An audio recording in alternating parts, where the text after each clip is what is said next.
नमस्कार दोस्तों, एक बार फिर से आप सभी का स्वागत है आज की महत्वपूर्ण क्लास में। राजस्थान पशु परिसर एग्जाम की तैयारी करने वाले सभी स्टूडेंट के लिए ये आज की क्लास बहुत ही मोस्ट इम्पोर्टेंट होने वाली है। आज अपन पशु परिसर में पार्ट बी की क्लासेस शुरू करने जा रहे हैं, जिसमें अपना पहला टॉपिक रहेगा या आज की पहली क्लास रहेगी पशुओं की प्रमुख नस्लें, देसी नस्लें, विदेशी नस्लें। अपन उसके बारे में डिस्कस करेंगे। पशुओं में जिसमें गाय आ गई, भैंस आ गई, बकरी आ गई, भेड़ आ गई, ऊंट आ गई, यानी कि जो आपके सिलेबस में दिया दिया हुआ है उन सभी पशुओं की प्रमुख देसी नस्लें हैं। उन सब के बारे में अपन बात करेंगे। एक एक पशु के बारे में बात करेंगे, किस प्रकार आपको देसी नस्लें, विदेशी नस्लें याद करनी है, उसकी ट्रिक क्या रहेगी उसके बारे में बात करेंगे। कुल मिला के 45 नंबर की जो आपके पूरी संपूर्ण तैयारी है, 45 नंबर का पार्ट बी है ना, 45 नंबर का पार्ट बी पूरा इस क्लास में कवर हो जाएगा। इतना इतना मुझे पूरा विश्वास है कि इस क्लास को जो भी स्टूडेंट देखेगा, इस क्लास को जो भी स्टूडेंट देखेगा, उसके 45 नंबर का जो टॉपिक, 45 नंबर का पार्ट बी के जितने भी टॉपिक है ना वो कवर हो जाएगा। जिसमें से आज अपना पहला टॉपिक रहेगा पशुओं की प्रमुख देसी नस्लें या विदेशी नस्लें, जिसमें गाय, भेड़, बकरी, ऊंट वगैरह सब आ गए। यानी कि जितने भी पशु हैं उन सभी का जो आपके सिलेबस में दिया है उसके बारे में। फिर आज से ही अपनी क्लासेस विधिवत रूप से शुरू हो रही हैं। टाइम क्या रहेगा, टाइम शेड्यूल क्या रहेगा, वो मैं आपको कल बता दूंगा। कल यूट्यूब पे आपको जानकारी दे दी जाएगी कि आपका जो क्लासेस का टाइम है वो कब से कब तक रहेगा। और यदि आप पार्ट ए की भी तैयारी करना चाहते हो, जीके का मॉडल पेपर, तो ऑलरेडी क्लासेस चल रही हैं। कल से जीके का मॉडल पेपर शुरू हो गया है, जिसमें अपन ने कल क्लास में पढ़ा था राजस्थान का सामान्य परिचय, और आज की क्लास में अपन ने राजस्थान के जिलों के उपनाम पढ़े हैं। ठीक है ना। और आज सेकेंड पार्ट बी की भी क्लासेस अपन शुरू कर रहे हैं। पार्ट बी की क्लास है वो भी शुरू कर रहे हैं, जिसमें पहला मॉडल पेपर है राजस्थान पशु परिसर का 45 नंबर का जो आपके पार्ट बी है, उसमें आज का पहला मॉडल पेपर होगा अपना पशुओं की प्रमुख देसी विदेशी नस्लें, मॉडल पेपर नंबर फर्स्ट। सब कवर, एक नजर सब कवर। ठीक है। तो चलिए दोस्तों, आज की क्लास का अपन शुरुआत करते हैं। आज की क्लास अपन शुरू करते हैं। एक बार पुनः आप सभी का स्वागत, अभिनंदन आपके अपने प्यारे यूट्यूब चैनल पे। ये क्लास शुरू करने से पहले मैं आप सबको बता देता हूँ, क्लास शुरू करने से पहले मैं आप सबको बता देता हूँ, यदि आपने अभी तक हमारे यूट्यूब चैनल को सब्सक्राइब नहीं किया है तो यूट्यूब चैनल को सब्सक्राइब कर देना है डेली ही ऐसी क्लासेस देखने के लिए। यदि आप इस क्लास की पीडीएफ पाना चाहते हो तो बिल्कुल आप हमारे टेलीग्राम चैनल से जुड़ जाना, जहाँ पे आपको पशु परिसर से संबंधित नोट्स, पीडीएफ हो गए, स्टडी मटेरियल हो गया, फ्री में एमसीक्यू सीरीज हो गई, वो आपको प्रोवाइड करा दी जाती है। और एजुकेशन से रिलेटेड हर कोई अपडेट, एजुकेशन से रिलेटेड सारी अपडेट सबसे पहले सुपरफास्ट पाने के लिए आप हमारे इंस्टाग्राम चैनल को भी फॉलो कर सकते हो। इंस्टाग्राम चैनल के माध्यम से भी आप हमसे जुड़ सकते हो। तीनों सोशल मीडिया प्लेटफॉर्म की लिंक हमारे वीडियो के डिस्क्रिप्शन में दी गई है। यदि आपने अभी तक इस तीनों में से किसी भी सोशल मीडिया प्लेटफॉर्म को ज्वाइन नहीं किया है तो अभी जाओ, सबसे पहले ज्वाइन कर दो। तो चलिए, एक बार फिर से आप सभी का स्वागत आज की क्लास में। आज की क्लास में एक बार फिर से आप सभी का स्वागत है। क्लास शुरू करते हैं। आप सभी बहुत बहुत धन्यवाद, आप सभी क्लास को ज्वाइन किया, आप सभी ने क्लास को सपोर्ट किया। और सबसे पहले मैं आपको बता देता हूँ, क्लास शुरू करने से पहले मैं आपको बता देता हूँ, इस क्लास को ज़्यादा से ज़्यादा स्टूडेंट तक शेयर जरूर कर देना। और इस क्लास को आपके पास जितने भी सोशल मीडिया ग्रुप हैं उन सभी ग्रुप में शेयर जरूर कर देना, ताकि पशु परिसर का कोई भी स्टूडेंट, पशु परिसर एग्जाम का कोई भी स्टूडेंट तैयारी कर रहा है, वो नहीं, वो ऑनलाइन बैच नहीं ले पाता है, किसी कारणवश उसके पास पैसे वगैरह नहीं हो, वो फ्री में तैयारी करना चाहते हैं, तो उसको थोड़ी कोई ना कोई हेल्प मिल जाएगी। तो आप किसी का भला करोगे तो भगवान आपका भी भला कर देगा। ठीक है। तो आज की क्लास अपन शुरू करते हैं। सबसे पहले तो नस्ल की परिभाषा पढ़ते हैं। नस्ल होती क्या है, क्योंकि अपन पशुओं की नस्ल तो पढ़ लेंगे, लेकिन उसका नस्ल की डेफिनेशन पढ़ते हैं। सबसे पहले नस्ल की परिभाषा पढ़ते हैं, ताकि आगे का जो मैटर है वो समझने में और हमें आसानी हो जाएगी। तो नस्ल की परिभाषा क्या है, शॉर्ट में पढ़ेंगे अपन। नस्ल उन पशुओं के समूह को कहा जाता है जो एक वंश के हो। किसी भी नस्ल के पशुओं में सामान्य रंग, रूप हो गया, लक्षण, आकृति हो गई, आपके शारीरिक आकार हो गया एवं उपयोगिता आदि गुण एक समान होते हैं। ठीक है ना। नस्ल उन पशुओं के समूह को कहा जाता है जो एक वंश के हो, एक कुल के हो या एक परिवार के हो। जैसे कि आप सभी को पता होगा कि भेड़, बकरी, ऊंट, गाय तो नाम तो सुना है, लेकिन गाय भी अलग अलग प्रकार की होती है, भेड़ बकरी भी अलग अलग प्रकार की है, लेकिन वो एक समूह की होती है, एक वंश की होती है, एक वंश की होती है। आप अपने परिवार का एग्जाम्पल ले लीजिए, अपनी फैमिली है, अपना ही परिवार है। अब परिवार तो एक है, लेकिन लोग तो अलग अलग है ना। लोग अलग है, कोई मेल है, कोई फीमेल है, कोई रमेश है, कोई सुरेश है। ठीक है ना। नाम अलग अलग है। ठीक है, नाम अलग अलग है, रंग अलग अलग है, रूप अलग अलग है, लक्षण अलग अलग है, शारीरिक आकार अलग अलग है, लेकिन वंश एक ही है। तो डेफिनेशन सिंपल सी यही है, डेफिनेशन सिंपल से यही है, नस्ल उन पशुओं के समूह को कहा जाता है जो एक वंश के हो या किसी भी नस्ल के पशुओं में सामान्य रंग, रूप, लक्षण, आकृति, शारीरिक आकार एवं उपयोगिता आदि गुण एक समान होते हो। यदि भी आगे बढ़ते हैं, एक नस्ल के विभिन्न पशुओं में भिन्नता हो सकती है, परंतु उनमें वर्ग के रूप में उनकी साझी विशेषताएं होती है। तो आप सिंपल से डेफिनेशन दे सकते हो, नस्ल उन पशुओं के समूह को कहते हैं, यहाँ से यहाँ तक आप डेफिनेशन ले सकते हो। नस्ल उन पशुओं के समूह को कहा जाता है जो एक वंश के हो, किसी भी नस्ल के पशुओं में सामान्य रंग, रूप, लक्षण, आकृति, शारीरिक आकार एवं उपयोगिता आदि गुण एक समान होते हैं। ठीक है, चलिए, ये तो हो गई आपकी डेफिनेशन नस्ल की, यानी कि नस्ल किसे कहते हैं, नस्ल की परिभाषा क्या होती है। तो सबसे पहले अपन ने डेफिनेशन पढ़ ली, अब अपन एक एक करके शुरुआत करते हैं सभी पशुओं की नस्लों के बारे में पढ़ना। ठीक है, तो शुरुआत अपन करते हैं राजस्थान में देसी गाय या गोवंश की नस्लों से। शुरुआत करते हैं राजस्थान में देसी गोवंश की नस्लों से, गायों से शुरुआत करते हैं। ठीक है ना, गोवंश की नस्लों से शुरुआत करते हैं, फिर अपन एक एक करके सभी पशुओं की नस्ल पढ़ लेंगे।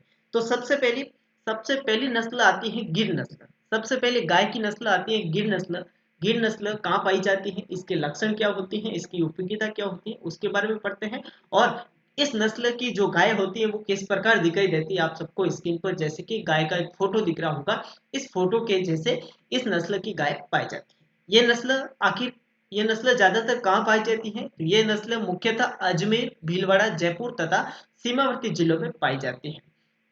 अगर क्वेश्चंस आ जाए कि गिर नस्ल राजस्थान में सबसे ज्यादा किन जिलों में पाई जाती है, तो आपके जयपुर हो गया, भीलवाड़ा हो गया, अजमेर हो गया तथा सीमावर्ती जिलों में पाई जाती है।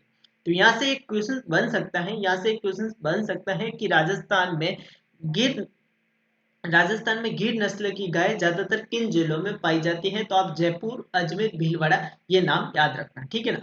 इनके लक्षण क्या है अपन उसके बारे में बात करें। इनका माथा चौड़ा होता है, जैसे कि आप फोटो में देख रहे हैं, इसका जो सिर होता है वो थोड़ा सा चौड़ा भाग होता है। इसका जो सिर होता है वो थोड़ा सा चौड़ा भाग होता है, आप खुद देख सकते हैं, इसलिए मैंने फोटो लगाया है ताकि आपको समझने में कुछ दिक्कत ना हो, समझने में आसानी हो जाए। तो इनका जो माथा होता है, जो सिर होता है, वो थोड़ा सा चौड़ा होता है और उभरा हुआ होता है, जैसे कि आप देख सकते हैं। और लंबे लटकते हुए पत्तीनुमा मोटे कान होते हैं, और इनके कान भी होते हैं ना गाइस, जिनके कान भी होते हैं वो थोड़े लंबे होते हैं, जैसे कि आप देख रहे हैं, ये जो कान है इनका, ये जो इनका कान है वो लंबे होते हैं। गिर गिर नस्ल की जो गाय होती है ना, उनके माथा चौड़ा सा होता है और जो कान होते हैं वो थोड़े लंबे होते हैं, पत्तीनुमा होते हैं। पेड़ की पत्तियां कैसे होती है, पेड़ की पत्तियां कैसे होती है, वैसे होते हैं, जैसे कि ये हो गए, ये ऐसे होते हैं ना, पत्तियां जैसे होती है ना, कि लंबी पत्तियां होती है ना पेड़ की, उनकी समान होती है, जैसे कि आप इस फोटो में देख सकते हो ना, इस फोटो में देख सकते हो इनकी जो कान होते हैं वो लंबे पतिनुमा बड़े होते हैं, यानी कि ठीक है ना, लटकते रहते हैं। शरीर के लाल रंग पर सफेद, भूरे, पीले या कभी कभी काले चित्तीदार धब्बे एक इस नस्ल की अन्य विशेषता है। यानी कि शरीर के लाल रंग पर सफेद, भूरे, पीले या कभी कभी काले चित्तीदार धब्बे भी पाए जाते हैं। यानी कि ये जो गाय इस नस्ल की जो गाय होती है, उसमें शरीर के लाल रंग पर कभी कभी सफेद या भूरे, कभी कभी पीले या काले धब्बे भी पाए जाते हैं, जैसे कि आप इस फोटो में देख सकते हो। इस फोटो के अनुसार आप अनुमान लगा सकते हो कि इस नस्ल की गाय किस प्रकार हो। चलिए आगे बढ़ते हैं। रंग सितकबरा होता है, यानी कि रंग है वो मिक्स होता है, थोड़ा व्हाइट होता है तो फिर धब्बे वगैरह आ जाता है तो श्वेत कबरा कहते हैं उसे। जो पीला जो पीलापन लिए हुए लाल से काला तक भी पाया जाता है। सिंग माध्यम लंबे होते हैं और गोले और मुड़े हुए होते हैं। सिंग उनके लंबे होते हैं लेकिन थोड़े से मुड़े हुए होते हैं। चेहरा कम चौड़ा होता है और आंखों के नीचे गोल होता है। चेहरा जो होता है वो कम चौड़ा होता है लेकिन आंखें के नीचे वो गोल हो जाता है। तो इसकी प्रमुख विशेषताएं मैं आपको बता देता हूँ। सबसे पहले अपन ने पढ़ा ये कहाँ पाई जाती है। गिर नस्ल की जो गाय है वो कहाँ पाई जाती है, तो गिर नस्ल की गाय है।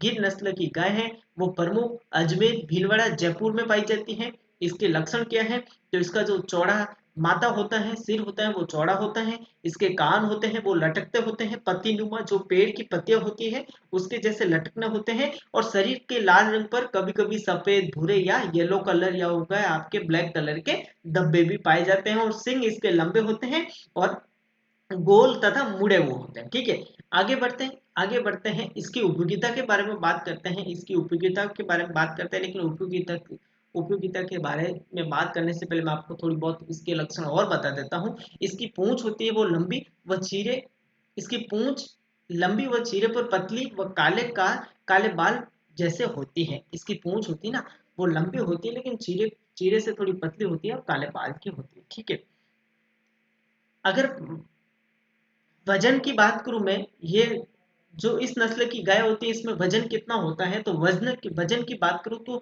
मादा का भार होता है आपके 400 किलोग्राम और नर का भार होता है इसमें 600 किलोग्राम, है ना। यानी कि इस प्रकार की जो मादा गाय पाई जाती है, ठीक है ना, जैसे कि गाय मादा में पाई जाती है वो 400 ग्राम की होती है और इसमें नर यानी कि जो बैल होते हैं इस प्रकार इस नस्ल के जो बैल होते हैं वो 600 किलोग्राम के होते हैं। उपयोगिता की बात करूं तो दुग्ध प्रयोजनीय नस्ल है, यानी कि दुग्ध प्रयोजनीय नस्लें हैं जिसका औसत दुग्ध है 1200 से 1800 किलोग्राम प्रति ब्याज। ठीक है, चयनित पशुओं में दुग्ध उत्पादन 25 से 3000 किलोग्राम रहती है। ठीक है ना। बैल भारी ताकतवर होते हैं, माध्यम चलने वाले होते हैं, जो भार ढोने व जुताई के लिए काम किया जाता है। इस प्रकार के जो बैल होते हैं, इस नस्ल के जो बैल होते हैं वो जुताई व भार ढोने के काम में किए जाते हैं। तो पहली नस्ल अपन ने पढ़ी गिर। आई होप आप सभी को पहली नस्ल जो मैंने समझाए वो सभी समझ में आया होगा। चलिए आगे बात करते हैं। अगली नस्ल है गाय में थारपारकर, यानी कि थारपारकर। थोड़ा सा नाम अटपटा है लेकिन सुनने में नाम अटपटा है, लेकिन इसको भी पढ़ना मोस्ट इंपोर्टेंट है क्योंकि आपके सिलेबस में दिया वो है थारपारकर। ठीक है ना। ये नस्ल मुख्यतः कहाँ पाई जाती है, तो ये नस्ल मुख्यतः जैसलमेर तथा सीमावर्ती बाड़मेर एवं जोधपुर जिलों में पाई जाती है। इस प्रकार की जो गाय आप देख रहे हो इस डायग्राम में आप जो गाय देख रहे हो ये मुख्यतः बाड़मेर, जैसलमेर और जोधपुर जिले में ज्यादातर पाई जाती है। इसके लक्षण की बात करूं तो ये सफेद तथा धूसर हल्के भूरे रंग का पशु है। ये सफेद रंग का भी होता है और हल्के भूरे रंग का भी होता है। कोई कोई सफेद भी होते हैं, कोई कोई भूरे रंग के भी होते हैं। ठीक है ना, तो दोनों कलर आ सकता है। या तो देखो इसमें ये सफेद कलर की गाय है, या तो इसमें सफेद कलर भी आ सकता है, या थोड़ा हल्का भूरा कलर भी आ जाता है, हल्का भूरा कलर भी आ जाता है। ठीक है ना, हल्का भूरा रंग का भी आ सकता है। सफेद नर पशु उम्र के साथ साथ धूसर रंग के हो जाते हैं। इस नस्ल के पशु मध्यम आकार व सुगठित डिल डोल वाले होते हैं। ठीक है, चलिए आगे बढ़ते हैं अपन। माध्यम धुआं पीठ सीधी होती है, पटे दलवा होते हैं, चांद चौड़ी होती है, चेहरा मध्यम लंबाई वाला मध्यम आकार का होते हैं, सिंह गल व झालर व मुतान लटकते हुए, पैर छोटे होते हैं। आप सभी इस डायग्राम को देख सकते हो। इस डायग्राम में जो गाय का फोटो है इसके पैर भी आप देख सकते हो, इसके पैर छोटे होते हैं। यानी कि इस प्रकार इस नस्ल के जो पशु होते हैं उनके पैर हैं वो हमेशा छोटे होते हैं। पैर छोटे होते हैं और मजबूत होते हैं, टखनों तक पहुंचती होती है, पूंछ होती है। ठीक है ना। गाय का शरीर की बात करूं मैं, गाय का शरीर की बात करूं या गाय का वजन की बात करूं, तो इसमें जो मादा का भाग है ना, मादा का भाग होता है वो 400 किलोग्राम होता है। ठीक है ना।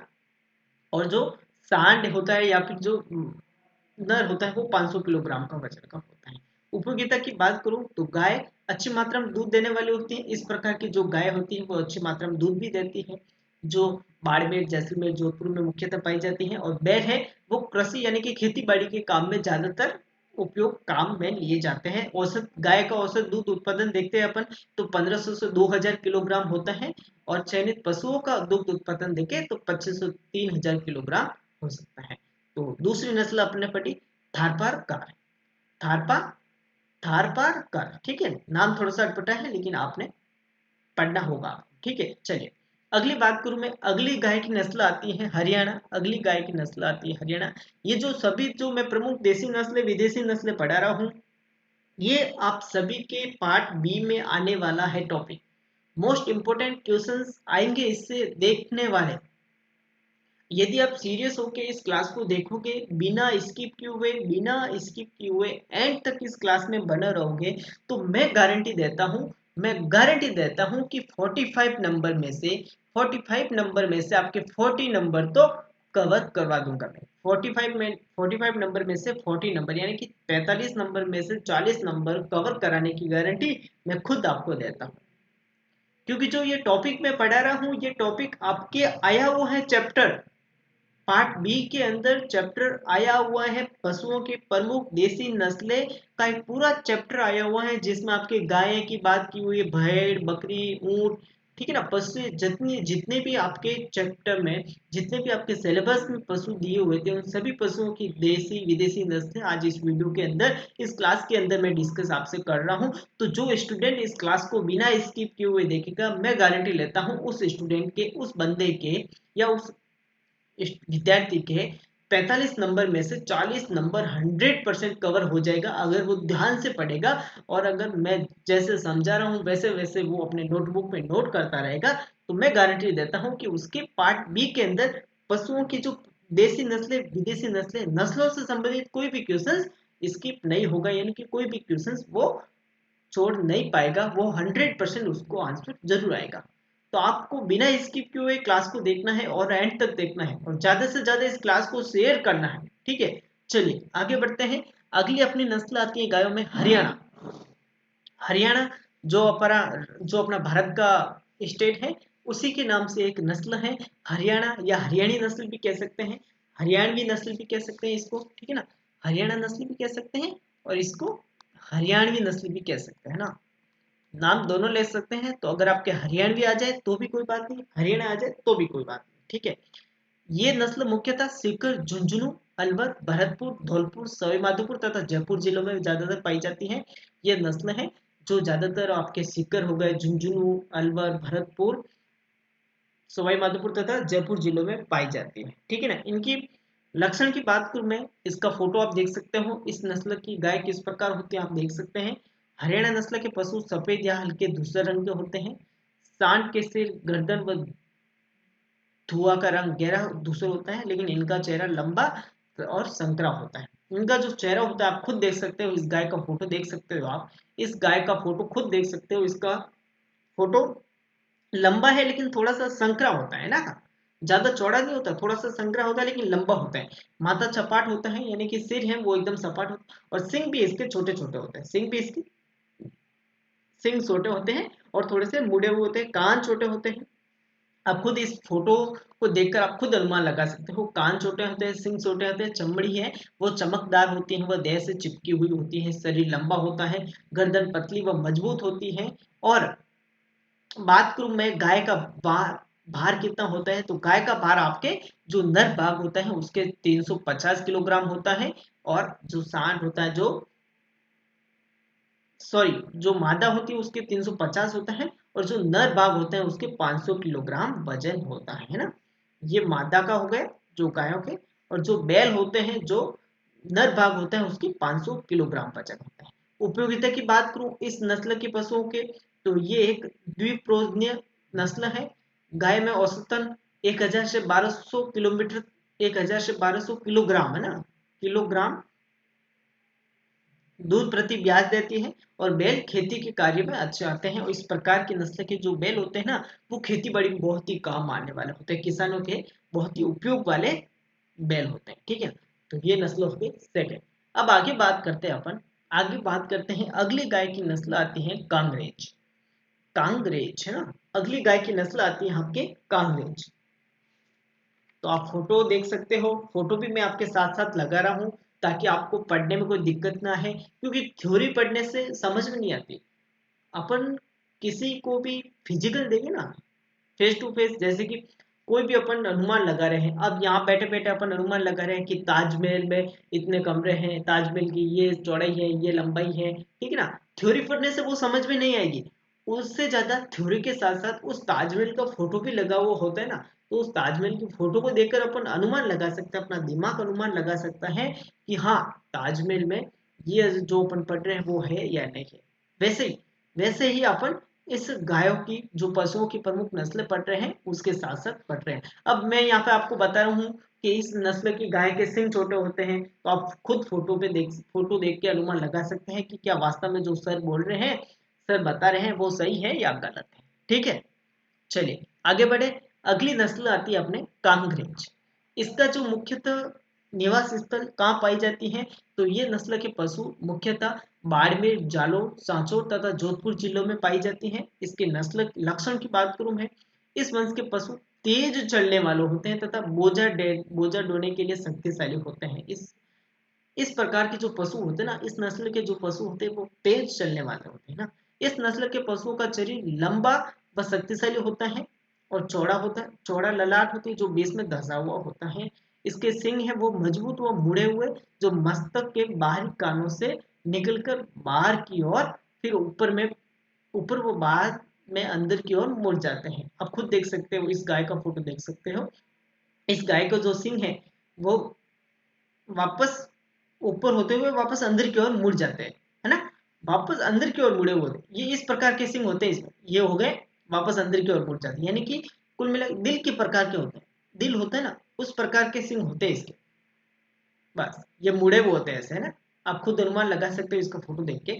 ये सिंग काफी ऊंचाई तक चमड़ी से ढके हुए होते हैं, और जो इस प्रकार की गाय पशु जो भी होते हैं, इनके जो सिंग होते हैं ना, वो ज्यादातर ऊंचाई तक इनकी जो चमड़ी होती है ना, उस चमड़ी से ढके हुए होते हैं। यहाँ तक देखो, यहाँ तक इसकी चमड़ी है, फिर इसके ऊपर सिंग है, और सिंग भी इसके ऐसे मुड़े हुए होते हैं जैसे दिल हो गए आप, है ना। चलिए उपयोगिता की बात करूं मैं, ये भी द्विप्रोजनीय नस्ल का औसत है, नस्ल है। औसत दुग्ध उत्पादन की बात करूं तो 1500 से 1800 किलोग्राम प्रति बोयत होता है। ठीक है, चलिए समझ में आ रहा होगा आपको, जो मैं समझा रहा हूँ वो आप सभी को समझ में आ रहा होगा। अपन आज थ्योरी क्लास पढ़ लेंगे, और उसके बाद अगली जो क्लास रहेगी अपनी नेक्स्ट क्लास, कल कल नेक्स्ट क्लास में, नेक्स्ट डे में अपन इन नस्लों के संबंधित एमसीक्यूज कर लेंगे, नस्लों से संबंधित एमसीक्यूज कर लेंगे। तो ऐसे क्या होगा, अपना अपना शेड्यूल किस प्रकार रहेगा वो मैं आपको बता देता हूँ। शेड्यूल किस प्रकार रहेगा अपना, शेड्यूल किस प्रकार रहेगा वो अपन बता देता हूँ। एक दिन अपन थ्योरी क्लास पढ़ लेंगे, ठीक है ना। एक दिन अपन थ्योरी क्लास पढ़ लेंगे, एक दिन अपन थ्योरी क्लास पढ़ लेंगे, और उसके दूसरे दिन अपन एमसीक्यूज पढ़ लेंगे, ठीक है ना। एक दिन अपन थ्योरी क्लास पढ़ लेंगे और उसके दूसरे दिन एमसीक्यूज पढ़ लेंगे, ताकि जैसे अपन कैसे करते हैं, एक दिन चैप्टर पढ़ते हैं, फिर उसके रिगार्डिंग कुछ भी इंपॉर्टेंट एमसीक्यूज होते हैं वो पढ़ लेंगे। तो आज अपन थ्योरी क्लास पढ़ रहे हैं। कल कल जो नेक्स्ट क्लास आएगी, कल जो नेक्स्ट डे, डे अगले दिन जो नेक्स्ट क्लास आएगी इसकी, उसमें पशुओं की प्रमुख नस्लों से संबंधित जितने भी एमसीक्यूज बनेंगे, मैं पूरी कोशिश करूंगा इस चैप्टर से, इस टॉपिक से रिगार्डिंग जितने भी एमसीक्यूज बनेंगे, सरल टफ जितने भी बनेंगे, वो सारे एमसीक्यूज लेकर आ जाऊंगा। भले 100 हो जाए, 50 हो जाए, 20 25, जितने भी एमसीक्यूज बनेंगे मैं पूरी कोशिश करूंगा ज्यादा से ज्यादा एमसीक्यूज लेकर आऊंगा, ताकि प्रैक्टिस करने से आपके जो डाउट्स होते हैं, जो आपको डर रहता है, वो आपको कहीं ना कहीं नहीं लगेगा और आपकी प्रैक्टिस हो जाएगी, ठीक है ना। तो देखिए, हमने हमारा पूरा 100% दिया है, हमने हमारा पूरा 100% दिया है। अब कमी है आपकी, अब कमी है आपकी, आपको अपना समय देना है ना, आपको अपना देना है, बाकी हमने हमारा 100% दिया है, ठीक है। चलिए चलिए आगे बढ़े। तो अब अगली नस्ल की बात करूं मैं, अगली नस्ल की बात करूं, गायों, अभी तक तो अपन गायों में चल रहे हैं, इसके बाद अपन भेड़, बकरी, ऊंट, अभी तक वहां पे भी आना है। तो अगली नस्ल की बात करूं मैं, गायों में मालवी आती है, मालवी आते हैं।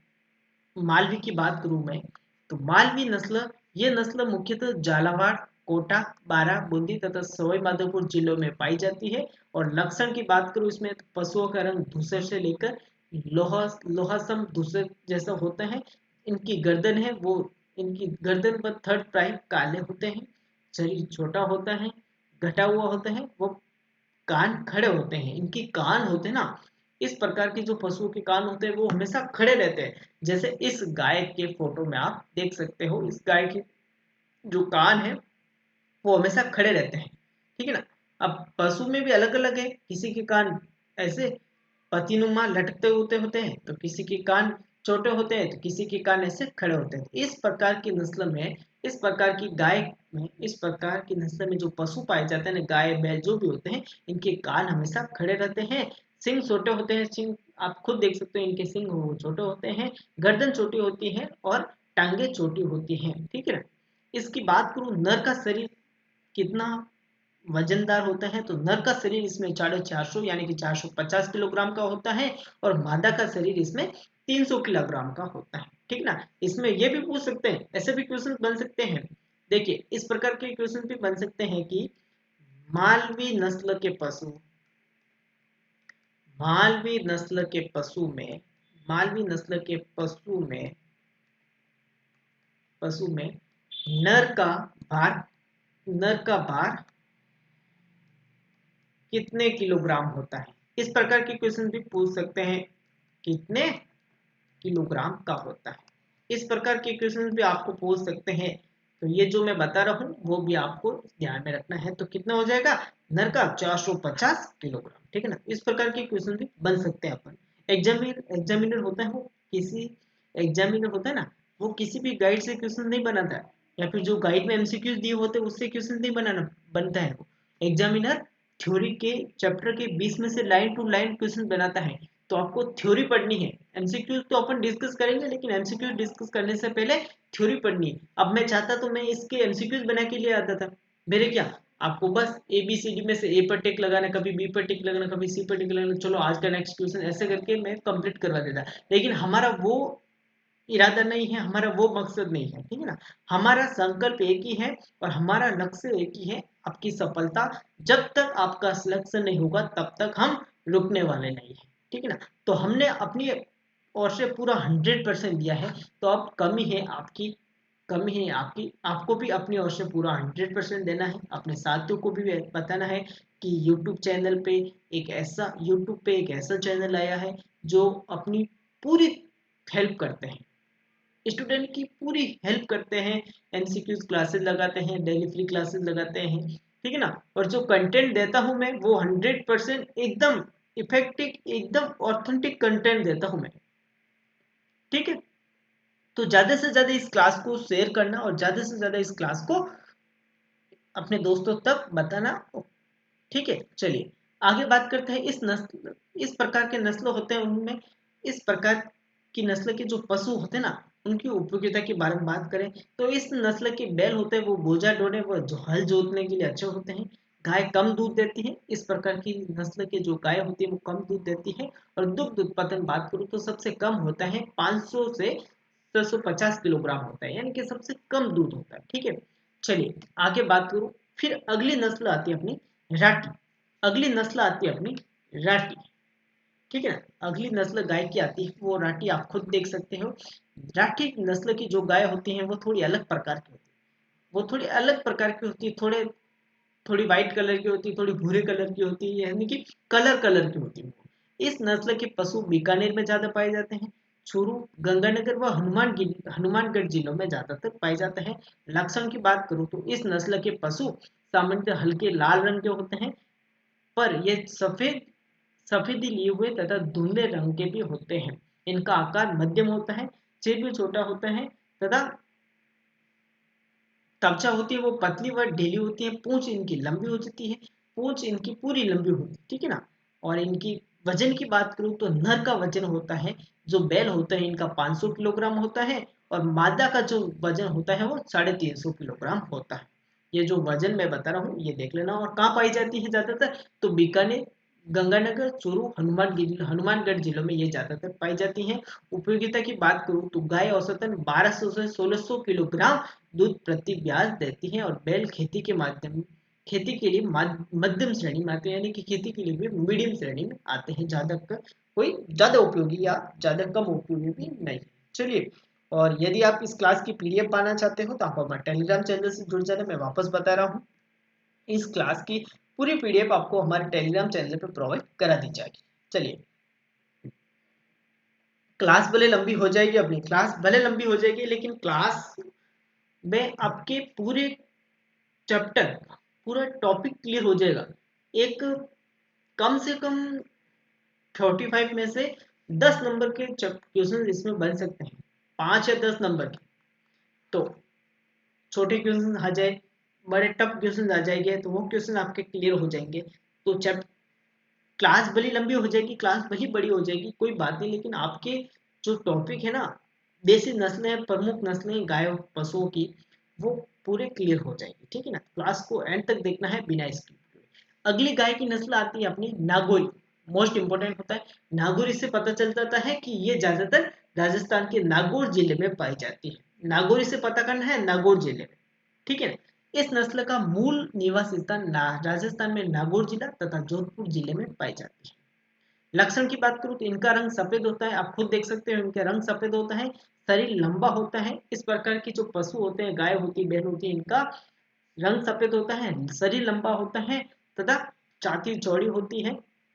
छाती है ना इसकी चौड़ी होती है और पूंछ इनकी छोटी होती है। इनकी पूंछ होती है ना, वो छोटी होती है, आप खुद अनुमान लगा सकते हो, ये इसकी पूंछ है गाय की। आप खुद देख सकते हो इसकी पूंछ कितनी छोटी है, सिंग कितने हैं और इसके पैर कितने हैं, और इसका शरीर है, इसकी जो बॉडी है वो कितनी है। पैर सीधे लंबे और मजबूत होते हैं, लंबे होते हैं पैर और मजबूत भी होते हैं। ठीक है ना, नर का शरीर का वजन की बात करूं मैं, नर का जो भाग होता है, नर का जो भार होता है, बैल जो होते हैं वो 500 किलोग्राम के होते हैं, और मादा का भाग जो वजन की बात करूं मैं, वो 375 किलोग्राम के होते हैं। उपयोगिता की बात करूं तो ये भारवाही नस्लों में शुष्क क्षेत्रीय सर्वोत्तम नस्ल है। बैल तेज दौड़ने वाले व सवाई चाल वाले होते हैं। गाय कम दूध देने वाली होती है। इनका औसतन दूध उत्पादन होता है वो 600 से 800 किलोग्राम होता है। ठीक है ना, तेज बैल दौड़ने वाले होते हैं, बैल होते हैं वो तेज दौड़ते हैं, लेकिन गाय दूध कम देती है और दूध उत्पादन औसतन कितना होता है, वो 600 से 800 किलोग्राम प्रति ब्यात होता है ना। चलिए, आगे बात करते हैं, अपन। फिर अगली नस्ल आती है विदेशी नस्ल। राजस्थान में अभी तक अपने देसी नस्ल पढ़ी गायों की, अब अपन राजस्थान में विदेशी नस्ल पढ़ते हैं। विदेशी नस्ल गोवंश। विदेशी नस्ल में सबसे पहली नस्ल अपने आती है, विदेशी नस्लों में सबसे पहली नस्ल आती है अपनी जर्सी। सबसे पहली नस्ल आती है अपनी जर्सी, मोस्ट इंपोर्टेंट है, आ सकता है क्वेश्चन बन के। तो इसका जो उद्गम होता है, इसका जो मूल निवास होता है, वो इंग्लिश चैनल में जर्सी द्वीप समूह है। इनके जो लक्षण है, इस नस्ल के पशु हल्के से गहरे बादामी रंग के होते हैं। इनकी मुख्य विशेषता दोनों आंखों के मध्य भाग में चेहरे तस्त्री नुमा ढाल लिए होते हैं, वह सिंग छोटे होते हैं। इस प्रकार के जो पशु होते हैं वो इस प्रकार के जो पशु होते हैं, उनके सिंग वो हमेशा छोटे होते हैं और मुड़े हुए होते हैं। पशु देखने में सुंदर होते हैं, आकार में छोटे होते हैं तथा पीठ सीधी होती है। गाय शांत प्रकृति की होती है और शांत खूंखार के हो सकते हैं। यानी कि जो इस प्रकार की जो इस विदेशी वंश में जो जर्सी नस्ल के जो पशु होते हैं, उसमें गायों की बात करें तो वो शांत प्रकृति की होती है, लेकिन जो बैल होते हैं, सांड होते हैं, वो थोड़े से खतरनाक मूड के होते हैं। ठीक है ना, उपयोगिता की बात करूं तो ये विदेशी नस्लों में छोटे आकार की तथा औसतन 5% वसा वाला 4000 किलोग्राम दूध प्रति ब्याज देने वाली नस्ल है। भारत में इसका उपयोग संकर प्रजनन हेतु किया जा रहा है। क्वेश्चन बन सकता है कि भारत में संकर प्रजनन हेतु किस प्रकार की नस्ल या किस प्रकार की नस्ल के पशुओं की जाती है। ठीक है ना, क्वेश्चन बन सकते हैं तो लाइन टू लाइन आपको पढ़नी है। आयतित विदेशी नस्लों में इसका दूध सर्वाधिक वसायुक्त होता है। ये एक अर्वण्य देसी गायों के संकर हेतु अच्छी नस्ल है। ठीक है ना, आगे बात करें गायों की लास्ट नस्लों में गाय की जो होती है ना वो लास्ट नस्ल है। फिर अपन आ जाएंगे अगली पशुओं के बारे में, ठीक है ना, अगले पशुओं के बारे में, भेड़ बकरी जो भी आती है उसके बारे में। अगली नस्ल आती है हॉल्स्टीन फ्रीजियन। हॉल्स्टीन फ्रीजियन इसका जो उद्गम होता है, इसका मूल निवास होता है वो होल्डेन होता है। होल्डेन से आप याद रखना हॉल्स्टीन। इसके जो लक्षण होते हैं, ये पशु आकार में विशाल होते हैं, इनका रंग काला और सफेद होता है, आप खुद देख सकते हो। कई कई सफेद रंग होते हैं, कई कई काला रंग होता है। इनका शरीर लंबा व संकड़ा हुआ होता है और मुलायम व चमकदार होते हैं, ठीक है ना। अगर नर के शरीर की बात करूं, भार की बात करूं, तो वो 800 से 900 किलोग्राम का होता है जो बैल होते हैं। और जो मादा का भाग होता है वो 550 से 600 किलोग्राम का होता है। और उपयोगिता की बात करूं मैं, तो गायों की दूध लेने वाली विश्व की सर्वोत्तम नस्ल है। गायों की दूध लेने वाली विश्व में सर्वोत्तम नस्ल है। कहा जाता है कि इस प्रकार की नस्लों में जो गाय होती है ना, वो दूध हमेशा ज्यादा देती है, ठीक है ना। तो क्वेश्चन ये भी बन सकता है, इनका औसतन दूध उत्पादन है वो 6000 किलोग्राम होता है। आप खुद अनुमान लगा सकते हो, 6000 किलोग्राम औसत औसत दूध उत्पादन है, तो आप खुद अनुमान लगा सकते हैं ये गाय ज्यादा दूध देती है। और इसको अमेरिकन गाय भी कहते हैं, अमेरिकन गाय भी कहते हैं, ठीक है ना। जहाँ पे जैसे बाड़मेर हो गया, जोधपुर हो गया, वहां पे अमेरिकन गाय के नाम से भी इसको जाना जाता है, मारवाड़ी, ठीक है ना। और जिसमें 3.0 से 3.6% वसा पाई जाती है। भारत में इसे संकर प्रजनन हेतु प्रयोग में ली जा रही है, ठीक है ना। दो प्रकार की नस्लों के पशुओं को संकर प्रजनन के लिए उपयोग में ली जाती है, ठीक है। चलिए अब अपन आगे बात करते हैं भैंस की नस्ल। गाय की नस्ल अपन ने पढ़ ली। आगे बात करते हैं अपन भैंस की नस्ल, यानी कि भैंस की जो प्रमुख नस्लें होती हैं देसी विदेशी, उस पर बात करते हैं। तो सबसे पहले अपन पढ़ेंगे भैंस की देसी नस्लें। भैंस की देसी नस्लें पढ़ते हैं, फिर उसके बाद अपन विदेशी नस्लों को भी पढ़ लेंगे। तो देसी नस्लों की बात करूं मैं, सबसे पहले मुर्रा आती है। मुर्रा आती है, ठीक है ना। मुर्रा आती है भैंस की सबसे महत्वपूर्ण नस्ल, जिनका निवास स्थान हरियाणा के रोहतक, हिसार और सिंध, पंजाब के नाभा और पटियाला जिले और दिल्ली राज्य के दक्षिणी भाग में पाई जाती है। ये मुर्रा प्रकार की जो नस्ल होती है, इस नस्ल के जो पशु होते हैं, इस नस्ल के जो भैंस होती है, वो ज्यादातर हरियाणा में, पंजाब में और दिल्ली में ज्यादातर पाई जाती है, ठीक है ना। दिल्ली में ज्यादातर पाई जाती है। रंग आमतौर पर गहरा काला होते हैं। पूंछ, चेहरे और हाथ पैर पर कभी कभी सफेद निशान पाए जाते हैं। भारत में सबसे कुशल दुग्ध और मक्खन वसा उत्पादक है, ठीक है ना। चलिए आगे बस शॉर्ट शॉर्ट पढ़ते हैं, ज्यादा अपन डीप में जाने वाले नहीं है। शॉर्ट शॉर्ट पढ़ते हैं ताकि अपनी क्लास भी लंबी ना हो, शॉर्ट शॉर्ट अपन पढ़ते हैं, ठीक है। मक्खन में वसा की मात्रा 7.83% होता है। और दूध उत्पादन की बात करूं तो 1500 से दूध उत्पादन की बात करूं तो 1500 से 2500 किलोग्राम प्रति स्तनपान तक होती है, ठीक है। चलिए आगे बात करते हैं। अगली बात आती है, अगली जो नस्ल आती है वो आती है आपके सूरती। अगली जो नस्ल आती है वो आती है आपके सूरती, ठीक है ना। सूरती नस्ल आती है, आप खुद फोटो देख सकते हो, फोटो देख के आप अनुमान लगा सकते हो। ये नस्ल मूल रूप से गुजरात ये नस्ल मूल रूप से गुजरात के आनंद ये नस्ल मूल रूप से गुजरात के आनंद और बड़ौदा की खेड़ा क्षेत्र में पाई जाती है। इस नस्ल की भैंस दक्षिणी राजस्थान में ज्यादा पाई जाती है। ये नस्ल मूल रूप से गुजरात और बड़ौदा तथा खेड़ा क्षेत्र में पाई जाती है। और इस नस्ल की भैंस होती है ना, वो ज्यादातर दक्षिणी राजस्थान में ज्यादातर पाई जाती है, ठीक है ना। चलिए इसका रंग, कोट का रंग जंग लगे भूरे से सिल्वर ग्रे तक भिन्न होता है। और बात करूं मैं इस नस्ल की खासियत, तो दो सफेद कॉलर है, एक जबड़े के चारों ओर और दूसरी छाती के चारों ओर, ठीक है ना। दूध की पैदावार की बात करूं तो 1000 से 1300 किलोग्राम तक इसका दूध उत्पादन होता है। इस नस्ल की खासियत की बात करूं तो वसा का बहुत अधिक प्रतिशत 8 से 12% होता है, ठीक है ना। 8 से 12% होता है। चलिए और भार की बात करूं मैं, अगर भार की बात करूं तो इसका जो नर होता है, जो बैल होते हैं, जो नर पशु होते हैं। इसमें भार की बात करूं तो नर पशुओं का इसमें 450 से 500 होता है। नर पशुओं का भार इसमें 450 से 500 होता है। और मादा पशु होते हैं, इनका भार होता है वो 350 से 400 होता है। ठीक है ना, 350 से 400 होता है। और इनकी जो एज बात करूं, मैं उम्र की बात करूं तो 42 से 48 माह। ठीक है, चलिए चलिए, बाकी तो मैंने आप सबको बता दिया।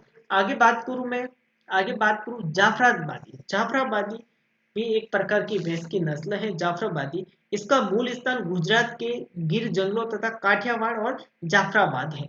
जाफराबाद से याद रखना ना, जाफराबाद से याद रखना जाफराबादी। ठीक है ना, तो इनका जो मूल स्थान की बात करूं, मैं अगर मूल स्थान की बात करूं तो गुजरात हो गया आपके, गुजरात के गिर हो गया। मूल स्थान की बात करूं मैं, गुजरात के गिर और काठियावाड़। ठीक है ना, गुजरात के गिर जंगल है ना, गुजरात के गिर जंगलों तथा काठियावाड़ तथा काठियावाड़ और जाफराबाद है ना, काठियावाड़ और जाफराबाद। ठीक है, इनका जो मूल स्थान होगा। इस नस्ल का प्रजनन क्षेत्र हेतु गुजरात की गिर वन और कच्छ और जामनगर जिले हैं। काठियावाड़ ये भी है। ठीक है, इस भैंस की सबसे भारी ये भैंस की सबसे भारी भारतीय नस्ल है। मोस्ट इंपोर्टेंट बात, ये जो नस्ल होती है, या लिख देता हूं मैं, ये जो नस्ल होती है या लिख देता हूं मैं, ये भैंस की ये भैंस की सबसे ये भैंस की सबसे भारी भारतीय नस्ल है। ये भैंस की सबसे भारी भारतीय नस्ल है। तो क्वेश्चन बन सकता है, भैंस की सबसे भारी भारतीय नस्ल कौन सी है? तो जाफराबादी। मोस्ट इंपोर्टेंट बात आप अपनी नोटबुक में नोट कर देना। ठीक है, चलिए औसतन दूध उत्पादन की बात करूं तो 1000 से 1200 किलोग्राम इसका औसतन दूध उत्पादन है। बैल भारी होते हैं, हल चलाने तथा बैलगाड़ी चलाने में काम आते हैं। इन जानवरों को अधिकतर मालधारी नामक पारंपरिक प्रजनन द्वारा पाला जाता है, जो खानाबदोश होते हैं। चलिए आगे बात करूं, भैंस की अगली नस्ल अपने भदावरी। भैंस की अगली नस्ल आती है अपने भदावरी। भदावरी में क्या क्या है? तो भदावरी नस्ल के जो पशु होते हैं, भैंस होते हैं, वो इस प्रकार के होते हैं, आप फोटो देख सकते हो। इस नस्ल का गृह क्षेत्र उत्तर प्रदेश तथा आगरा और इटावा जिला और मध्य प्रदेश का ग्वालियर जिला होता है। ठीक है ना, शरीर आमतौर पर हल्का या तांबे रंग के होते हैं, आप खुद देख सकते हो। सिल्वर टाइप का जो इसका फोटो है, जो इसका कलर है, वो सिल्वर टाइप होते हैं। आंखों की पलकें आमतौर पर तांबे या हल्के भूरे रंग की होती है। दूध उत्पादन की बात करूं मैं तो 800 से 1000 किलोग्राम दूध उत्पादन रहता है। बैल होता है वो उच्च गर्मी सहनशीलता के साथ अच्छे भारवाहक जानवर है। दूध में वसा की मात्रा की बात करूं तो 6 से 12.5% तक वसा होती है। ठीक है, चलिए आगे बात करें हैं। अगली नस्ल आती है आपके नीली रवि, या नीली भी कह सकते हैं ना, नीली रवि भी कह सकते हैं या इसको नीली भी कह सकते हैं। तो रावी नदी के आसपास उत्पन्न हुई है, नीली रवि कह सकते हैं या नीली भी कह सकते हैं। ठीक है, चलिए ये नस्ल पंजाब के फिरोजपुर जिले की सतलज घाटी और अविभाजित भारत के साहिवाल पाकिस्तान में पाई जाती है। नस्ल की खासियत यह है कि दीवार की आंखें हैं। ठीक है ना, सिर छोटा होता है, लंबा होता है, ऊपर उभरा हुआ और आंखों के बीच दबा हुआ होता है। सिंग बहुत छोटे और कसकर कुंडलित होते हैं। भारी भरकम मात्रा में के काम के लिए बैल होते हैं, भारी भरकम यात्रा के लिए काम में आने वाले बैल होते हैं। दूध उत्पादन की बात करूं 1500 से 1850 किलोग्राम प्रति स्तनपान होते हैं। नीली रवि कह सकते हैं या नीली भी कह सकते हैं। ठीक है, आगे बात करूं महसाणा। महसाणा की बात करूं, ये महसाणा इस तरह भी लिखा ये महसाणा इस टाइप भी लिखा जा सकता है और ये महसाणा इस टाइप भी लिखा जा सकता है। ठीक है ना, दोनों में से किसी भी प्रकार से आप महसाणा लिख सकते हैं। तो इस प्रकार की जो भैंस होती है वो गुजरात के मेहसाणा, बनासकांठा व साबरकांठा जिलों में मूल निवास है। ये राजस्थान के जालोर जिले में पाई जाती है। राजस्थान के किस जिले में पाई जाती है? राजस्थान के जालोर जिले में पाई जाती है। ठीक है ना। मेहसाणा से नाम आप याद लगा सकते हो। गुजरात में मेहसाणा आया हुआ है, तो ज्यादातर ये कहाँ पाई जाती है? ज्यादातर गुजरात के मेहसाणा, बनासकांठा व साबरकांठा जिलों में पाई जाती हैं। और राजस्थान की बात करूँ तो राजस्थान में ये इस नस्ल के इस प्रकार के जो भैंस होती है इस प्रकार की, वो राजस्थान के जालोर जिले में पाई जाती है। ठीक है। शरीर मुर्रा से लंबा, लेकिन अंग हल्के होते हैं। भारी काम के लिए बैल अच्छे होते हैं। और दूध उत्पादक की बात करूं मैं, यदि दूध उत्पादक की बात करूं तो दूध उत्पादक जो होता है पैदावार, वो 1200 से 1500 किलोग्राम होता है। ठीक है। चलिए आगे बात करते हैं। अब अगली नस्ल अपनी आती है बकरी की नस्ल। अब दो पशु और बचे अपने, बकरी की नस्ल और भेड़ की नस्ल। फिर आज की क्लास अपनी पूरी हो जाएगी। यानी कि कुल मिला के दो पशुओं के बारे में और पढ़ना है। उसके बाद अपने पशुओं की जो प्रमुख नस्लें होती ना, देसी हो गई, विदेशी हो गई, वो पूरा क्लियर हो जाएगा। आपका एक पूरा चैप्टर, आपका पूरा एक टॉपिक क्लियर हो जाएगा। तो बकरी की नस्ल में बात करूं मैं, शॉर्ट में पढ़ते हैं, ज्यादा कुछ डीप में जाने की जरूरत नहीं है क्योंकि क्लास से वीडियो लंबा हो जाएगा। तो शॉर्ट में पढ़ते हैं। मेन टॉपिक वाली बात आपको समझा देता हूं मैं। बाकी आप इस पीडीएफ को टेलीग्राम पे ले लेना, टेलीग्राम पर जाकर इस पीडीएफ को डाउनलोड कर देना और वहां से आप और डिटेल में पढ़ सकते हो, है ना। ठीक है। तो अब बात करूं मैं बकरी की नस्लें, है ना। बकरी की नस्लें बात करूं जिसको इंग्लिश में कहते हैं ब्रीड्स ऑफ गॉड, यानी कि बकरी को गॉड कहते हैं, तो ब्रीड्स ऑफ गॉड। ठीक है ना। बकरी की प्रमुख नस्लें, जिसमें पहली नस्ल आ गई आपके ब्लैक बंगाल। पहली नस्ल आपकी आ गई ब्लैक बंगाल, यानी कि इस प्रकार की जो बकरियां होती हैं वो ब्लैक कलर की होती है। आप खुद फोटो में देखकर अनुमान लगा सकते हो। इस प्रकार की जो बकरियां होती हैं वो ब्लैक रंग की होती है। चलिए इसमें क्या क्या विशेषताएं पाई जाती हैं अपन उस पर बात करते हैं, शॉर्ट पढ़ते हैं। ब्लैक बंगाल की जो बकरियां होती हैं वो आमतौर पर काले रंग की होती हैं। ये भूरे सफेद या भूरे रंग में भी पाई जाती हैं। बांग्लादेश, पश्चिम बंगाल, बिहार, असम और उड़ीसा में ज्यादा पाई जाती हैं। इसका वजन की बात करूं तो नर भाग होता है वो 25 से 30 किलोग्राम का होता है, और जो मादा भाग होता है वो 20 से 25 किलोग्राम होता है। और ये दूध उत्पादन में खराब है। ठीक है। चलिए बाकी तो कुछ है नहीं, मेन बातें मैंने आपको बता दी है। बाकी इतनी डिटेल में थ्योरी पढ़ने की जरूरत अपन को है। आगे बात करूं मैं, इसको जमुना पारी भी कह सकते हैं और इसको जमुना पारी भी कहते हैं। इसको जमुना पारी भी कह सकते हैं और इसको जमुना पारी भी कह सकते हैं ना, जमुना पारी भी कह सकते हैं। उत्तर प्रदेश का इटावा जिला इस नस्ल का प्रमुख मूल उत्पत्ति स्थान माना जाता है। मूल उत्पत्ति स्थान कौन सा माना जाता है? उत्तर प्रदेश का, ठीक है ना, उत्तर प्रदेश का इटावा जिला। उत्तर प्रदेश का कौन सा जिला? उत्तर प्रदेश का इटावा जिला मूल उत्पत्ति का स्थान माना जाता है ना। इटावा जिला मूल उत्पत्ति का स्थान माना जाता है, स्थान माना जाता। ठीक है। चलिए इसकी विशेषता की बात करूं मैं, अगर इसकी विशेषता की बात करूं मैं, तो इस नस्ल की बकरियां यमुना तथा चंबल नदी के बीच के क्षेत्र में अधिकांश पाई जाती हैं। इस प्रकार की जो बकरियां होती है वो यमुना नदी व चंबल नदी के बीच के क्षेत्र में ज्यादातर पाई जाती हैं। और दोनों, आगे बात करूं, उनके सिर में अत्यधिक उत्तल नाक होती है और उनके पास लंबे समय तक सपाट कान और लगभग 25 सेंटीमीटर लंबे होते हैं। दोनों लिंगों में सिंग हैं। अंदर में गोल शंक्राकार टीटस और अच्छी तरह से विकसित होती हैं। और जमुना पारी या जमुना पारी नर का वजन होता है वो 120 किलोग्राम होता है, और जो मादा का वजन होता है वो 90 किलोग्राम होता है। ठीक है ना। और जमुना पारी या जमुना पारी मांस को कोलेस्ट्रॉल में कम कहा जाता है।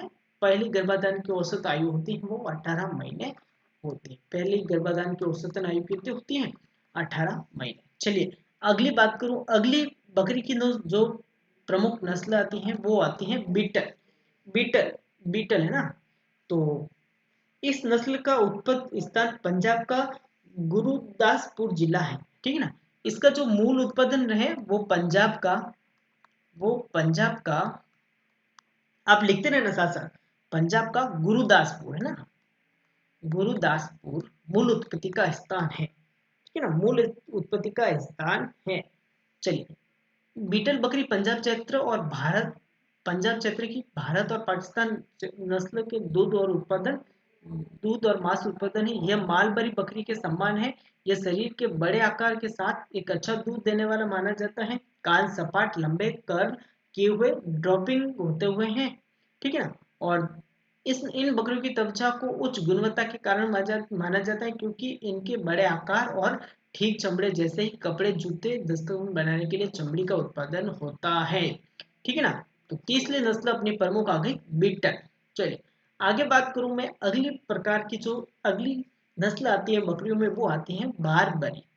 बारबरी बारबरी में बारबरी में नस्ल आती है। बारबरी में कौन सी, ये प्राय भारत और पाकिस्तान के व्यापक क्षेत्र में पाले जाने वाले नस्ल है। बर्बरी में कॉम्पैक्ट रूप का एक छोटा भाग है। सीट छोटा और साफ सुथरा होता है, जिसमें ऊपर की ओर छोटे छोटे कान होता है। इस प्रकार की जो बकरियां होती हैं उनके ऊपर जो छोटे छोटे कान होते हैं ना, छोटे छोटे कान होता है। और ये एक मौसमी ब्रीडर है जिनका इस्तेमाल सघन बकरी पालन के लिए किया जाता है। लगभग 150 दिनों के दूध निकालना में दूध की उपज लगभग 107 है। चलिए आगे बात करूं मैं, अगली नस्ल आती है बकरियों में सिरोही, ठीक है ना। अगली नस्ल आती है बकरियों में सिरोही। ये राजस्थान में सिरोही जिले की नस्ल है। सिरोही से याद रखना, ये जो राजस्थान में ज्यादा कहाँ पाई जाती है, राजस्थान में किस जिले में ज्यादा पाई जाती है, तो राजस्थान के सिरोही जिले में ज्यादातर पाई जाती है। सिरोही नस्ल का नाम है, तो सिरोही जिले में ज्यादा पाई जाती है। सीमावर्ती अजमेर, उदयपुर, राजसमंद एवं भीलवाड़ा में भी ये बकरियां पाई जाती हैं। इस बकरी की इस बकरी को खास तौर पर मीट के लिए पाला जाता है, यानी कि मीट मांस के लिए ये बकरियां ज्यादातर काम में आ जाती हैं। तो क्वेश्चन बन सकता है खास तौर पर मीट के लिए कौन सी या किस नस्ल की बकरियां पाई जाती हैं या पाली जाती हैं, तो सिरोही है ना। हालांकि ये दूध भी ठीक देती है। आमतौर पर सिरोही बकरी आधा लीटर से 700 ml तक दूध देती है। इसकी दो बड़ी खासियत होती है, एक तो ये गर्म मौसम को आराम से झेल लेती है, और दूसरा ये बढ़ती बढ़ती बहुत तेजी से है, ठीक है ना। ये बकरी फार्म में बहुत अच्छे से पल सकती हैं। और इस बकरी का वजन की बात करूं मैं, तो मादा का भाग होता है वो 33 किलोग्राम का होता है, और जो नर का भाग होता है वो 23 किलोग्राम का होता है। इसके कान है वो बड़े बड़े होते हैं, और सिंग हल्के कर्व काले होते हैं। चलिए, और आमतौर पर दो बच्चों को जन्म देती है। अगली बात, आमतौर पर ये इस प्रकार की जो बकरियां होती है वो दो बच्चों को जन्म देती है। चलिए, फिर इसमें और कुछ है नहीं, इसमें आपको देख लेना, नए बच्चों का वजन 2 से 300 किलो होता है। और ये जो पॉइंट है आप नोट करते रहना, मैंने आपको बता दिया है ना, ठीक है ना, ज्यादा डीप में जाने की जरूरत नहीं है, ठीक है।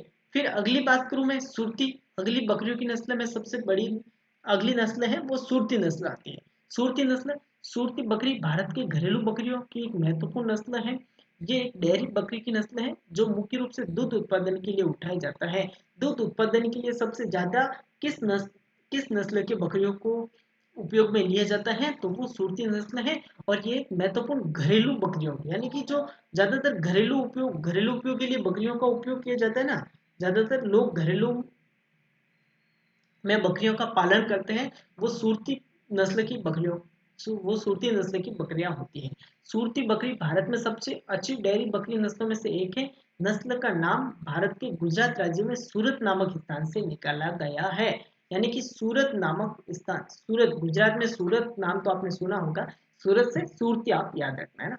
सूरती बकरियां छोटे आकार के जानवर होते हैं। उनका कोट मुख्य रूप से छोटे और चमकदार बालों के साथ सफेद रंग के होते हैं। तो क्वेश्चन बन सकता है, एक दो क्वेश्चन इसमें भी बन सकते हैं। आप थ्योरी और डिटेल में पढ़ लेना, पीडीएफ ले लेना, है ना। चले, अब अपनी लास्ट पशु आता है, अपना लास्ट पशु आता है, और आज की क्लास का लास्ट नस्ल आती है, वो आती है आपके भेड़ की नस्ल, है ना, भेड़ों की नस्ल। ठीक है, भेड़ों की नस्ल, और इसके बाद में ऊंट। ठीक है ना। तो अगली बात करें अपनी भेड़ों की नस्ल, तो भेड़ों की नस्लों को याद करने की ट्रिक बता देता हूँ मैं आपको। भेड़ों की नस्लों को याद करने की आपको ट्रिक बता देता हूँ, उस ट्रिक से आप याद करना, आपको ज्यादा याद हो जाएगी। तो भेड़ की नस्ल में ट्रिक क्या है? मामा बाग में सोना सो को पूजे। देखो, माँ से मारवाड़ी, माँ से मालपुरी, बाग से बागड़ी, में से मगरा, सो से सोनाड़ी, ना से नाली, सो से सोगला, खो से खेरी, पू से पूगल, जैसे जैसलमेरी।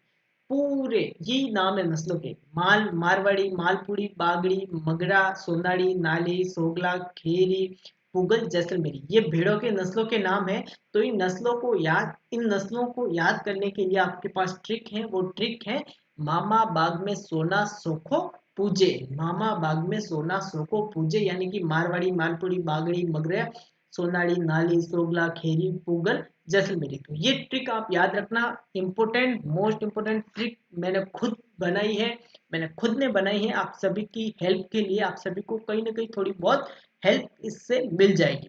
तो याद रखना, ट्रिक ये है मामा बाग में सोना सो को पूजे। ठीक है। तो इसमें बात करूं, इस मांड्या फसल, पहली नस्ल आती है मांड्या। ये तो अपने टॉपिक में है नहीं, लेकिन इस ये भी नस्ल पाई जाती है, इसको भी थोड़ा बहुत देख लेते हैं। तो ये कर्नाटक के मांड्या जिले में वितरित है। ठीक है ना। कान लंबे, पत्तेदार और झुके हुए होते हैं। दोनों लिंगों ने मतदान किया है। ठीक है ना। और भारत नस्लों में सर्वोत्तम मटन प्रकार की रचना है। ठीक है ना। अगली मेरिनो, अगली आती है अपने मेरिनो, जो अपने खुद के टॉपिक सिलेबस में है, पशु परिसर। ठीक है। विश्व के सबसे लोकप्रिय महीन ऊनी नस्ल की उत्पत्ति स्पेन में हुई। ये सफेद पैरों वाली, सफेद शहर वाली भेड़ है। मेढ़ों के सिंग होती हैं, जबकि भेड़ सिंग रहित होती है। ठीक है ना। इन इस नस्ल की जो भेड़ होती है ना, वो बिना सिंग की होती है, सिंग रहित होती है ना, सिंग इनके नहीं होते। ठीक है। ये जानवर बेहद साहसी होते हैं, और भेड़ किसी भी अन्य नस्ल की तुलना में अधिक समय तक जीवित रहती है और पैदावार देती है। चलिए आगे बात करूं मैं, आगे बात करूं, अगली भेड़ की नस्लें हैं, वो आती है आपके मारवाड़ी। मारवाड़ी नस्ल किस क्षेत्र में पाई जाती है? तो मारवाड़ी क्षेत्र में पाई जाती है। भेड़ की सबसे प्राचीन नस्ल कौन सी है? मारवाड़ी। क्वेश्चन बन सकता है, क्वेश्चन बन सकता है, सबसे प्राचीन भेड़ की नस्ल कौन सी है? सबसे प्राचीन भेड़ की नस्ल कौन सी है? तो सबसे प्राचीन भेड़ की नस्ल है मारवाड़ी। भेड़ की ये नस्ल संख्या में सर्वाधिक है। ये सर्वाधिक रोग प्रतिरोध क्षमता वहन करने वाली भेड़ नस्ल है, और धुमक्कड़ रेवकड़ों में भेड़ की ये नस्ल सर्वाधिक पाई जाती है। ये ट्रिक जो मैं बता रहा हूँ, वो ट्रिक आप याद रखना है ना। अगली नस्ल अपनी आती है मालपुरी। अगली नस्ल अपनी आती है मालपुरी, या उसको अपन मालपुरा भी कह सकते हैं, मालपुरी या मालपुरा भी कह सकते हैं। इस नस्ल का नाम टोंक जिले के मालपुरा तहसील के नाम पर पड़ा है।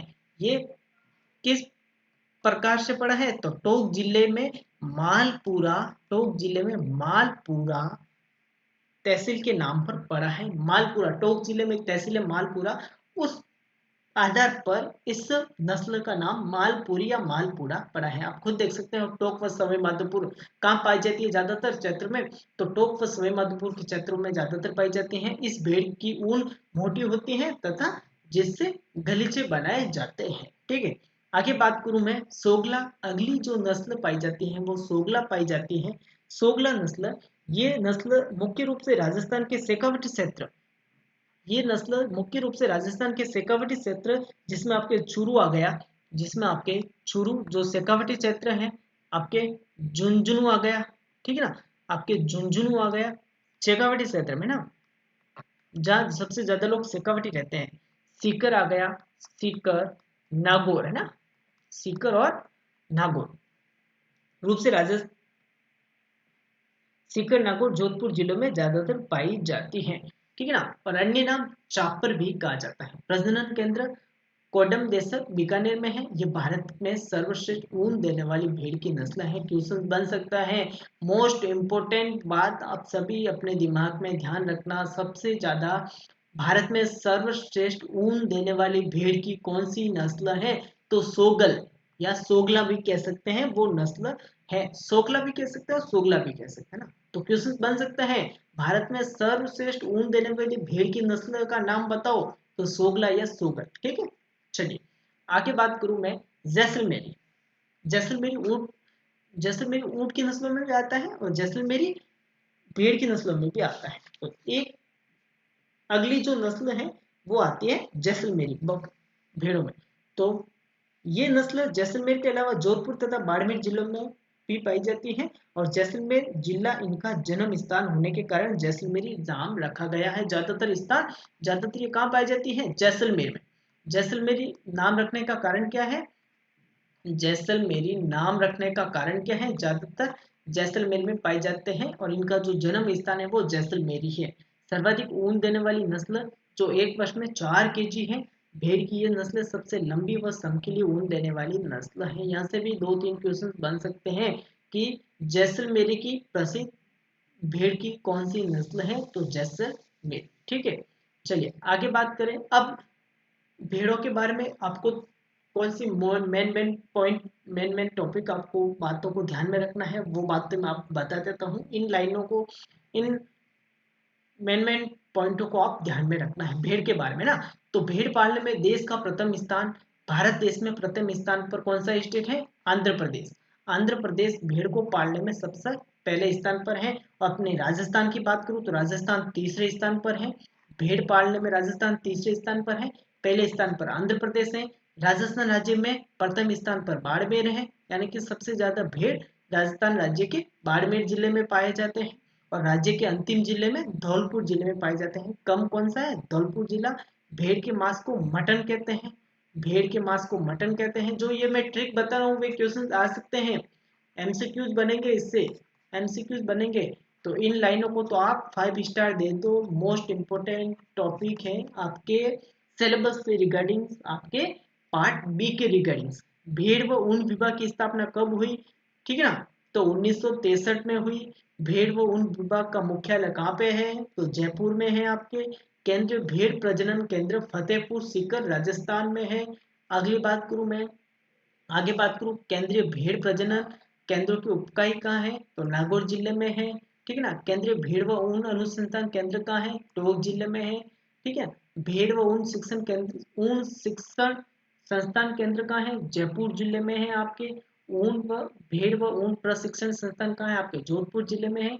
राजस्थान में सर्वाधिक ऊन उत्पादक जिला कौन सा है? जोधपुर, जो 31% ऊन उत्पादन करता है। और न्यूनतम ऊन उत्पादक वाला जिला कौन सा है? झालावाड़। ठीक है ना। केंद्रीय ऊन बोर्ड की स्थापना कब हुई? 1987, 1987 में हुई। केंद्रीय ऊन बोर्ड का मुख्यालय कहाँ पे है? आपके जोधपुर में है।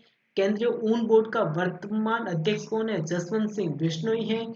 एशिया की सबसे बड़ी ऊन मंडी वाला जिला कौन सा है? जो आपके बीकानेर राज्य राजस्थान में है। क्वेश्चन बन सकता है एशिया की सबसे बड़ी ऊन मंडी वाला जिला कौन सा है? तो राजस्थान के बीकानेर जिला ना, राजस्थान का बीकानेर जिला। राजस्थान में भेड़ रोग अनुसंधान प्रयोगशाला कहाँ स्थित है? जोधपुर में। और राजस्थान में ऊन विश्लेषण प्रयोगशाला कहाँ स्थित है? बीकानेर। ये जो मैंने आपको लाइनें बताई हैं वो आप 100% 5 स्टार के साथ समझ सकते हैं। आपके 45 नंबर में से कम 10 या 15 नंबर के क्वेश्चन इस लाइनों से आ सकते हैं जो मैंने आपको बताई है। तो आपने यदि नोट नहीं किया है इन लाइनों को अपनी नोटबुक में, तो मैं वापस बता रहा हूँ इन लाइनों को नोट कर देना। और इन लाइनों को तो आप 100% रट ही देना, समझो पेपर में छप गए क्वेश्चन। ठीक है, चलिए अब अगली बात करूं मैं, अगले 2-3 ऊंट नस्लों की बात कर देता हूं मैं, फिर आज की क्लास अपन खत्म कर देंगे ना। आज की क्लास अपन खत्म करते हैं। ठीक है, तो राजस्थान में ऊंट की जो नस्लें हैं उसके बारे में अपन बात करते हैं, फिर आज की क्लास अपन एंड कर देंगे। तो राजस्थान में ऊंट की नस्ल की बात करो तो ऊंट की नस्लों को याद करने की ट्रिक बता रहा हूं मैं आपको। जैसल का ऊंट बीका नाच गौमठ में है। ठीक है, एक्सप्लेन ट्रिक। जैसल यानी कि जैसलमेरी, बीकानेरी, नाश यानी नाशना, गोमट यानी गोमट। ठीक है ना। तो जैसल का ऊंट बीका नाच गोमट में, जैसल का ऊंट है वो बीका नाच गोमट में। ठीक है ना। तो जैसलमेरी, बीकानेरी, नाशना, गोमट की 4 प्रकार की नस्लें ऊंट की नस्लें हैं, जिसमें अपन एक एक करके पढ़ते हैं। सबसे इंपॉर्टेंट पॉइंट, पहले अपन इंपॉर्टेंट पॉइंट को देख लेते हैं, इंपॉर्टेंट पॉइंट कौन कौन से हैं, फिर अपन नस्लों को भी पढ़ते हैं। तो मतवाली चाल के लिए जैसलमेरी ऊंट प्रसिद्ध है। भारत में 50% ऊंट बीकानेरी नस्ल के हैं। क्वेश्चन बन सकता है भारत में सबसे ज्यादा प्रतिशत ऊंट किस नस्ल के हैं? तो बीकानेरी नस्ल के। ऊंटों में होने वाला प्रमुख रोग कौन सा है? सर्रा।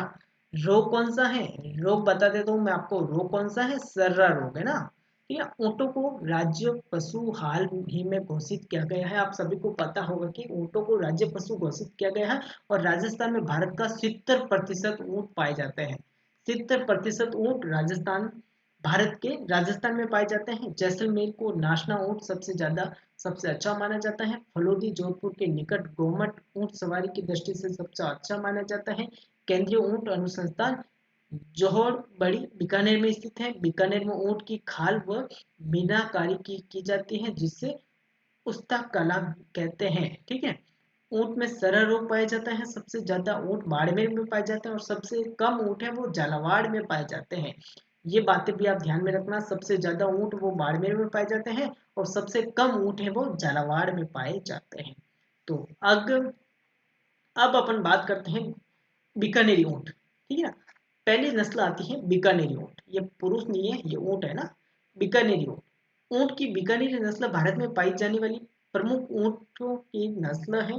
इस नस्ल का नाम बीकानेरी शहर से लिया गया है, जिसे 15वीं शताब्दी में राव बीका द्वारा स्थापित किया गया था।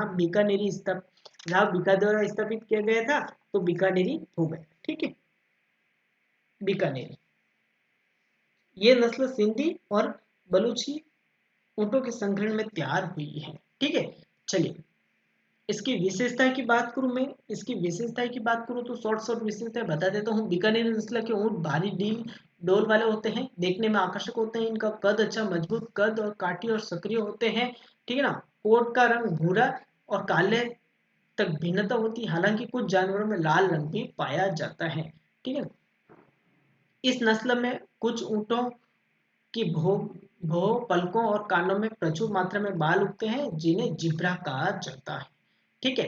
बाकी जो आप बातें हैं वो आप खुद देख लेना, है ना, या स्क्रीनशॉट लेना। अगली अगली जो है अपनी जैसलमेर ऊंट, जिसे जैसलमेरी कह जाते हैं। जैसलमेरी भेड़ में भी पाई जाती है नस्ल, और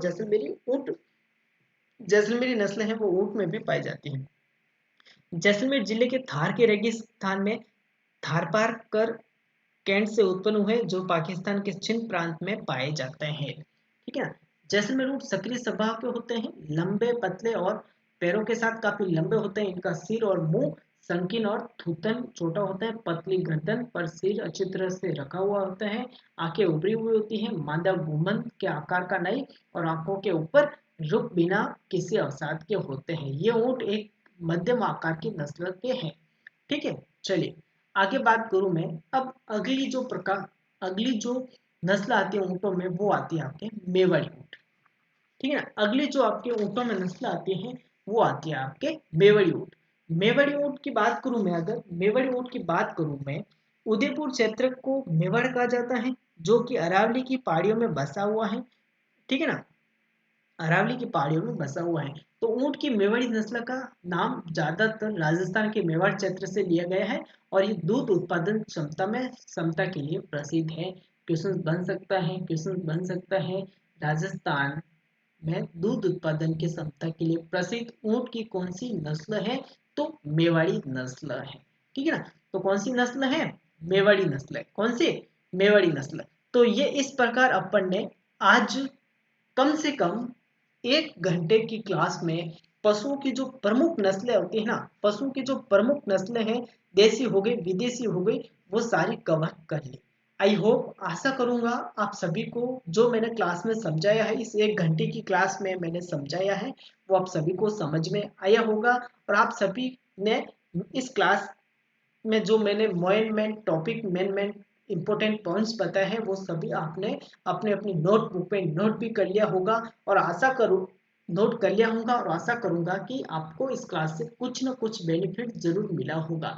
तो ऐसी ही क्लासेस और पाने के लिए आप हमारे यूट्यूब चैनल को सब्सक्राइब करके रखना, बेल आइकन घंटी को प्रेस करके रखना, ताकि आने वाली हर एक क्लास का नोटिफिकेशन आपको सबसे पहले मिल जाएगी। और यदि इस क्लास की पीडीएफ आप पाना चाहते हो तो आप हमारे टेलीग्राम चैनल को ज्वाइन कर देना, जिसकी लिंक डिस्क्रिप्शन में दी गई है।